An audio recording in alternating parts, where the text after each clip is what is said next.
nasihat buat kita yang udah rajin ke masjid, sudah mengaku berhijrah, mulai dari menjaga perasaan orang tua. Itulah yang paling luar biasa sunnah Nabi. Orang lain yang paling berhak untuk kita jaga perasaannya adalah orang tua kita. Dan orang tua kita yang paling berhak untuk kita jaga perasaannya adalah ibu kita baru ayah kita. Jaga perasaan ibu kita itu 3 kali lipat. Artinya, maksud 3 kali Nabi mengatakan ummuka, artinya apa? Kata sahabat, ya Rasul, siapa yang paling pantas untuk saya berbakti? Ibumu. Terus siapa lagi? Ibumu. Terus siapa lagi? Ibumu. Maksudnya apa? Ibumu. Kata sahabat, kalau ibu saya misalnya jengkelin gitu, tetap ibumu. Kalau ibu saya tuh orangnya ngeselin, tetap ibumu. Pokoknya apapun alasannya, ibumu dulu. Jaga perasaan ibu. Sejauh itu Islam mengajarkan akhlak kepada kita. Gimana menjaga perasaan ibu? Ini ada cerita. Ada seorang tabi'in. Tabi'in ini keturunan Nabi, kalau nggak salah namanya Ali bin Husain Zainal Abidin. Nah, tabi'in ini ketika sedang makan, orang Arab kan kalau makan tuh pakai nampan gitu ya. Jadi makannya bareng-bareng kan dengan keluarga, ayah, ibu, anak tuh bareng makannya tuh. Nah, Ali ini nggak pernah dia makan satu nampan dengan ibunya. Dia siapin makanan untuk ibunya, terus dia tunggu sampai ibunya selesai. Kalau ibunya udah selesai, baru dia makan.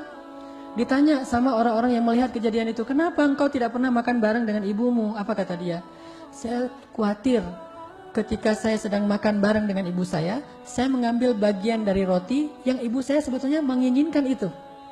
Tapi udah ada di tangan saya, sehingga ibu saya merasa harus ngalah demi saya. Ibu saya merasa ingin tapi nggak tersalurkan dan segala macam. Saya nggak mau itu terjadi. Gara-gara makan bareng dengan ibu, terus saya mengambil bagian daging, bagian roti, bagian nasi yang ibu saya menginginkan itu. Jadi mending saya diam aja, tunggu aja dulu. Yang mana ibu saya suka, dia biarin makan sepuasnya. Sebegitunya sahabat menjaga perasaan ibu mereka. Ada lagi tuh seorang ulama lagi ceramah kayak gini. Ulama besar loh. Bukan sekedar ulama kecil-kecilan di satu masjid. Ini ulama besar di zamannya, sekelas dengan Imam Malik. Ulama besar lagi ngajar di masjid, dan muridnya banyak banget, dan dia sangat dihormati. Bahkan banyak dari muridnya itu ulama juga. Lagi ngajar di masjid, sore-sore gitu, tiba-tiba ibunya, karena rumahnya dekat dengan masjid, ibunya keluar terus manggil-manggil dia. Katakanlah misalnya nama ulama ini Syekh Muhammad gitu ya. Muhammad dipanggil sama ibunya. Langsung dia berdiri. Ya ibu gitu. Ya Muhammad, kata ibunya, kasih makan ayam. Disuruh kasih makan ayam di belakang. Bukan, ya Muhammad beli obat buat ibu sakin. Kalau itu kan penting. Ya Muhammad siapin makanan buat ibu. Ya Muhammad masak air, ibu mau mandi, kan itu penting ya. Ini gak penting banget perintahnya. Kasih makan ayam. Coba, apakah Syekh ini mengatakan, ya ibu sebentar ya, ini lagi ngajar nih, ini lebih penting daripada ngasih makan ayam? Gak ada. Ibu sebentar lagi ya, tunggu sampai selesai. Ibu saya lagi di dalam masjid segala macam. Enggak. Ketika ibunya manggil, ya Muhammad, ya ibu, kasih makan ayam. Oh ya, langsung lari. Tinggalkan murid-muridnya, majelis taklim, langsung nyari ayam-ayamnya dikumpulin, kasih makan, sampai selesai baru balik lagi ke dalam taklim. Sebegitu mereka menjaga perasaan. Gak mau mengatakan entar sama sekali. Kenapa? Kalimat entar itu mereka khawatirkan akan mengganggu perasaan ibunya.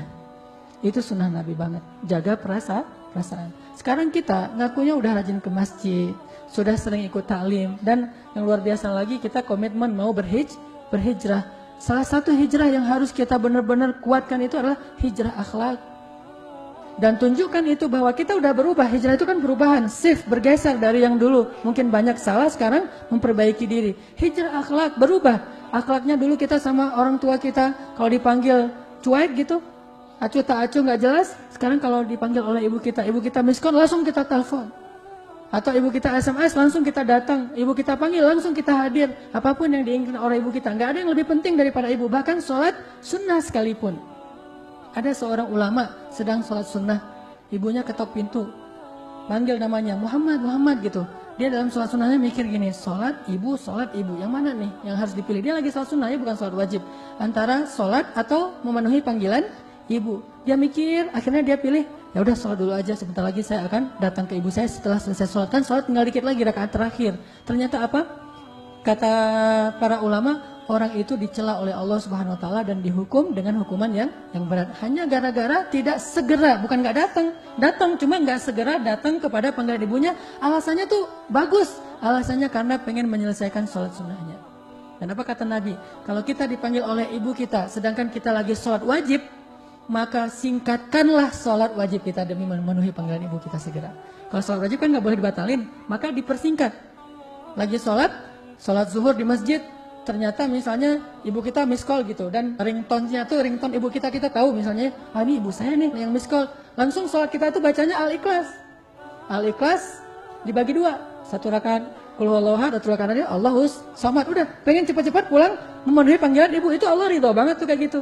Jangan bilang, lebih mementingkan ibu daripada Allah. Bukan, justru Allah yang nyuruh kita mementingkan ibu daripada Allah sendiri. Coba, kayak gimana Allah menghargai perasaan seorang ibu. Maka seorang anak itu, kata Allah, fala taqul lahuma uff.